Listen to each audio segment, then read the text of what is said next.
ඔබ දන්නවද ලෝකෙ මුල්ම SMS පණිවිඩය යවුවේ දෙසැම්බර් මාසෙ කියලා. ඒ ගැන විස්තර කියන්නම් මේ ප්‍රශ්නවලට උත්තර දීගෙන මොලේ ටියුන් කරගෙන යන්න. යුද්ධයට නැති කුමක්ද කොස් කොටන්න ගන්නවා කියන්නේ? කඩුව. කඩුව අතීතයේ භාවිත කළේ මොකටද? යුද්ධ කරන්න. එලාර යුද්ධ කළේ කුමන රජතුමා සමගද? දුටුගැමුණු රජතුමා සමග. දුටුගැමුණු රජතුමා රජකම් කළ යුගය තමයි අනුරාධපුර යුගය. අනුරාධපුරය කියලා කියන්නේ දිස්ත්‍රික්කයක්ද පළාතක්ද? දිස්ත්‍රික්කයක්. අනුරාධපුරයත් එක්ක රටේම දිස්ත්‍රික්ක කීයක් තියෙනවද? 25ක්. 25න් 6ක් අඩු කළාම උත්තරේ 19යි. 19 වෙනි ඉංග්‍රීසි හෝඩිය අකුර වෙන්නේ S අකුර.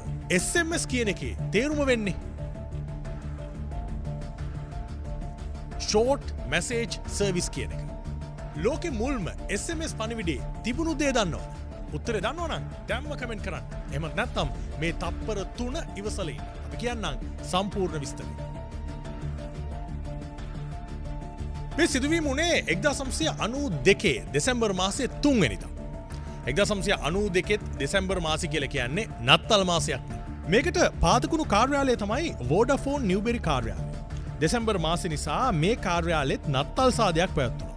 හැබැයි ඒ සාදයට මේ කාර්යාලයේ නීල් පැප්වර්ඩ් සහ තවත් කිහිප දෙනෙක් සහභාගී වුණේ නැහැ.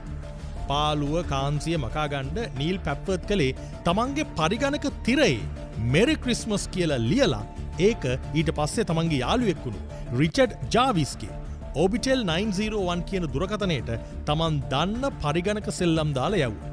හැබැයි එදා නීල් පැප්වර්ඩ් ජාවිඩ්ගේ දුරකථනයට යවුවේ ලෝකෙ මුල්ම SMS පණිවිඩය කියලා ඔහුවත් දැනගෙන ඉන්න නැතුව ඇති. හැබැයි ඒක තමයි ලෝකෙ මුල්ම SMS පණිවිඩය හැටියට සඳහන් වෙන්නේ. ඒකේ තිබුණේ මෙරි ක්‍රිස්මස් කියලා. පසු කාලීනව මේ කෙටි පණිවිඩ ලිවීමේ සහ යැවීමේ කලාව ලෝකයේ තුල ස්ථාපිත කරන්න නීල් පැප්වර්ඩ් ඇතුළු කණ්ඩායම ලොකු වෙහෙසක් ගත්තා. ලෝකේ පුරා වසරකට එහා මෙහා යන SMS ගණන ට්‍රිලියන ගාණක් කියලායි කියන්නේ. ඒ සඳහා ඔබත් මමත් නොමසුරුව දායකත්වය ලබා දෙනවා. වර්තමානයේ වෙනකොට නම් SMS වලට වඩා data messages වලට තමයි මිනිස්සු හුරු වෙලා තියෙන්නේ. හැබැයි ඒක පටන් ගන්න මූලික උනේත් මේ SMS කලාව. මේ වගේ දේවල් ඔයාගේ දැනුමට එකතු කරගන්න IQ මීටරේ දැන්ම ෆලෝ කරලා තියාගන්න. සතියේ දවස්වල උදේ 7ට FM 106න් 106.2න් ලක් FM ඇහුවොත් ඔයාටත් පුළුවන් මේ වගේ කතා දැනගන්න. ඔයා දන්න දැනුම හොයන